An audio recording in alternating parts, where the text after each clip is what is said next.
So now that we've seen the various directions in algebra, let's go ahead and start with the first set of directions that we're going to deal with, and that's evaluating. So we're going to start with evaluating expressions. More specifically, we're going to start with evaluating numerical expressions. So these will be expressions that do not have any variables in them. It's all numbers. Now, you will be able to use your calculator very effectively. To work these problems, all you will need to do is to punch these things into your calculator and make sure that you know how to do this in the correct order. There are, however, a few things that we need to touch on in relation to numerical expressions. And the first thing we want to talk about is exponents and raising a negative number to a power. So this is an extremely important difference that we need to make, once with a negative value in parentheses and one without parentheses. So if we look at example number 1, and you can remember from your Algebra 1 course what the base is, what the exponent is, raising to a power, what that means, and you have examples right here in front of you in the notes. But I want to concentrate on example number 1 here, and we're going to start to look at part A. So if we look at part A, we see that negative 3 is in parentheses and is being raised to the 4th power. So this is telling us that the negative 3 is the base and the entire negative 3 value is being raised to the 4th power. And so if we were to write that out, we can see that we'll have negative 3 multiplied times itself 4 different times, giving us a value of 81. Now, we could comfortably put this into our calculator. The mistake that many algebra students make very early on in the course is that in part B, when they see negative 3 raised to the 4th power without parentheses, they assume that it's also going to become a positive 81. And the problem with this is basically here.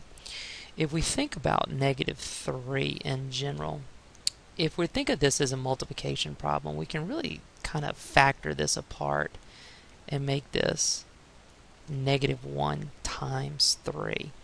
And if we were to think of negative 3 to the 4th in this manner like we see in part B, really the only value or the base value that's being raised to the 4th power is just the 3. And so we technically have a negative 1 in front of all of this being multiplied to the final value of 3 to the 4th. So that's going to give us 81 times negative 1, which gives us a negative 81. This is going to be a very important distinction whenever we evaluate algebraic expressions, and that makes us substitute a negative number in for the given variable. And so we'll always want to use parentheses with negative values. So that's extremely important. Now, the main thing that you've learned in the past dealing with numerical expressions is order of operations. And of course, many of you may have learned the acronym PEMDAS. And I just want to take a little bit of time here to strengthen our understanding of PEMDAS and really hammer home what each part means. It is a very generic term that helps us or guides us through the order of operations, but we don't need to take it literally. Okay, and so if we look at the P, most students associate P with parentheses. But what PEMDAS is really telling us is that any grouping symbol can be represented in that P. So if we look at the different types of grouping symbols, we have parentheses, we have brackets, we have braces, and we also have absolute value bars. Now if we have multiple grouping symbols in our expression, then we'll need to start from the one on the inside and work our way out in the correct order. The second letter is the E, representing the exponential part, which we just discussed up above. Then we move on to kind of a combination, the M and the D together. And so the multiplication and the division, and there's a very important distinction here, working left to right. If division becomes in the expression before multiplication, then we do that first. And so we don't want to take the MD order literally. We will decide which one starts from left to right and then go that order, as well as the addition and subtraction. It still has the working from left to right instruction for that. So we don't need to take PEMDAS too literally, but it does give us some good guidance in order of operations. Now, if we learn how to use our calculators very effectively, it will take care of order of operations for us. So let's take a look at a couple of examples here. In example number 2, I just give you a straight problem that pretty much has a little bit of everything in it. Now, what I would like you to do is to practice on these upcoming samples, punching them into your calculator completely.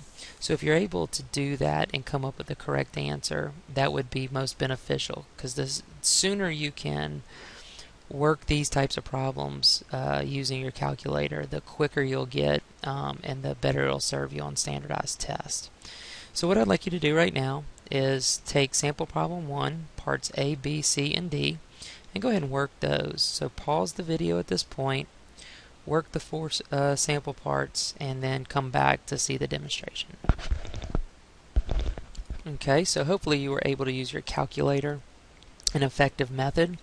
What I'm going to do for you here, however, is I'm going to go ahead and work it out step by step and see if you came up with the same answer using your calculator, and you'll see how much better of a method the calculator is. So if I have -2 in parentheses to the 4th power, what that's really telling me is that the base is -2 and I'm multiplying it times itself 4 times. And so when I do this, that's going to give me a value of 16. Of course, in part B, we see that the -2 to the 4th does not have parentheses, so in effect, that's like -1 times